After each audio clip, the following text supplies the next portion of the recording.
So now let's look at three important NURBS modeling tools that we can use to generate polygon objects as well as NURBS objects. So this one is based on a revolve, this is an extrude, and this is a loft. They're all based on curves, and so we have to look at making the curves first. And so let's start with the revolve because this is one that is frequently used. So I'll just hide these for now. And when you're drawing curves, you want to do it in one of the orthographic views. So here I am in the front view. I'm just going to change my background color a bit. So I will go to Create, Curve Tools, CV Curve Tool. Now I want to, because I'm revolving about the y-axis and it's the up and down axis here, we want to do it around the midline of the world here. So we want the first point to be right on this intersection. If I hold down X and click, X means grid snap. You can see at the top of the screen it toggles this on and off while you have it held down.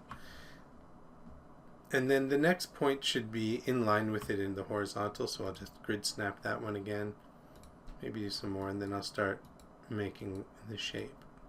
So now when you're drawing curves, if you have to do a tight corner or a small detail, you just need more of these points together. So I'm just to show you, if I need to make these small details, obviously I need more of these points. The other thing to note is that if you have a long stretch of a gentle curve, it's better to have fewer points because it will just interpolate between the two control vertices and make a smoother line. And when you're laying down these points, you can see that I'm left mouse clicking and dragging, and it doesn't actually create the point until I release. And I can continue to do that to try and make the shape. Then up here, there's a little lip in the top. And now to make it actually a thick object, as if it has like a thick glass wall, we have to draw the inner part of the profile too. And I'm just lining it up with the other outside points to make it kind of neat. Now the other thing to think about is that it doesn't have to be perfect the first time. We can go in and edit it after. Now this other point also has to be on the midline, so I'll click X, snap it to the midline, and hit return. Now if I want to edit this, I can just right click, drag over to control vertex, and then I can grab this one and move it down in the midline a bit. If I wanted to, I can move these ones over, and so on. So you can tweak this around any way that you want. And now if I select this and go to Surfaces, Revolve, I'll open the options, and I want to revolve about the y-axis, do a full 360 sweep. 8 segments is fine.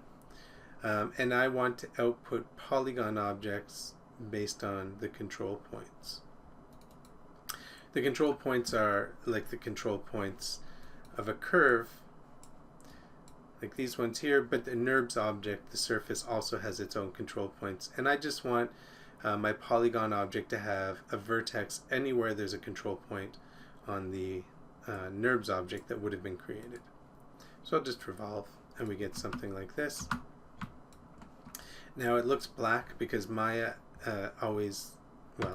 we have a difference of opinion about what the inside and outside of the object is, and Maya thinks this is the inside. I think it's the outside, so I select it, go to Mesh Display, and reverse, and now we get the proper outside. And if I want to smooth it, I can just hit 3 on the keyboard.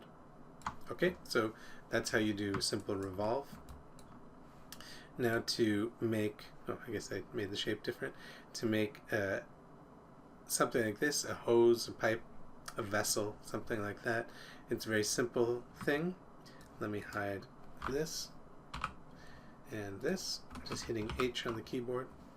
Again, I want to draw my curve in an orthographic view, so I'll use my top view, go to Create, Curve Tools, CV Curve. And what the extrude does is, this is the profile curve, this is the path curve, sorry, and then we need a profile curve to sweep along it and leave a surface behind. So to do that, we'll just go to Create, NURBS Primitive Circle. There's my circle. I'll just make it a little bit bigger.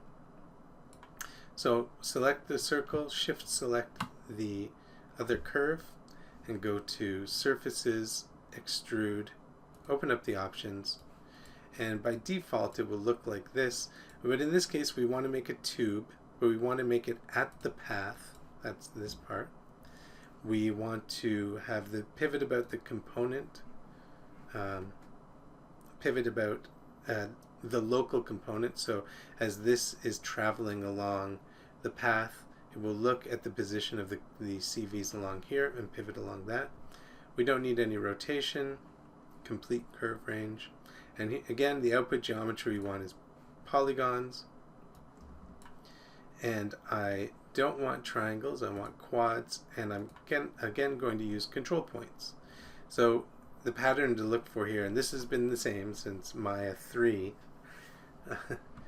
it's laid out exactly the same. You just want all these 4 selected, and then I use control points to convert to polygons.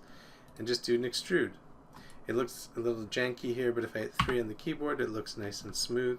So it's subdivided in the preview, and again it's black, so it's been reversed. Go to Mesh Display and reverse, and that's great. Now while we're on the subject, let's talk about construction history. So this surface was generated based on this curve and this circle, and there's still construction history on this. So if I select this surface, it says that there's a polynormal. That's the reverse I did to switch the surface sides. There's the NURBS tessellate. Tessellate refers to turning something into triangles. So this is the process of turning a NURBS object into a polygon object. You're triangulating it. And then there's the extrude. So I can actually go back in and change the settings on the extrude. I can change things on the tessellate. So, I chose the CVs. I could choose fit, and it will change the nature of this. So this history still exists, so I can go back and change these things.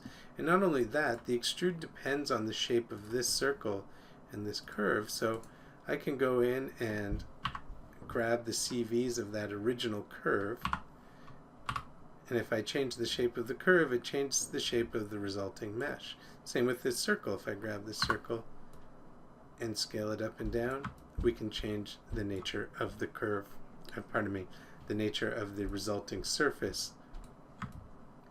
Once you have the shape the way you want it, though, it's often a good idea to get rid of that construction history because it can initiate what I call Maya voodoo if there's too much history in the scene. So you can select the object, go to Edit, Delete by Type, History, Alt-Shift-D, and now that construction history is gone. Changing this will no longer have any influence on that. Okay, so finally the loft, and I'm going to do a simplified version of the loft. Let me just delete these things. I did a more complex one. This would be like something you could do for part of a surgical retractor, if that's your thing. It's my thing. It's kind of an organic mechanical shape. But the way a loft works is that it draws a surface between 2 curves. So the simplest form of this would be simply to go into the top view, and I'm going to draw a curve like this. And the best way to work with lofts is actually to take one curve and duplicate it and loft between them, because then the topology is exactly the same, like the positioning of the CVs and the orientation of the curve and so on. You don't have to. You can draw different curves, but they have to have the same number of CVs and things like that.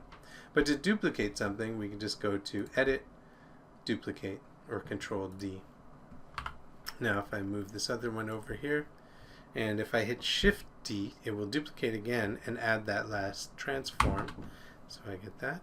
And now to loft, it's a simple exercise of selecting one, Shift, select the next one, Shift, select the next one, and going to Surfaces, Loft. And now I'm just going to hide this floor. Now these curves are still historically bound to this, so if I select that curve, select its CVs, it will change the shape of the resulting mesh. And it matters the order in which these are selected. So if I happen to go like this and select the middle one last and go to surfaces loft, you'll get a weird surface that folds over on itself. So selection order matters. Gone slightly over my 10 minutes now, but just to look here, this one is made up of a number of circles.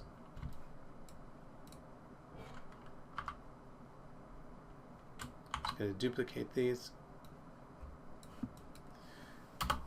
And so it's one circle that I duplicated and switched and modified a little bit by just moving the CVs around, but selecting one, shift selecting the others in the correct order, and going to surfaces, loft. There we go. We have a nice complex shape that would be difficult to achieve with just purely polygon modeling tools. Thanks.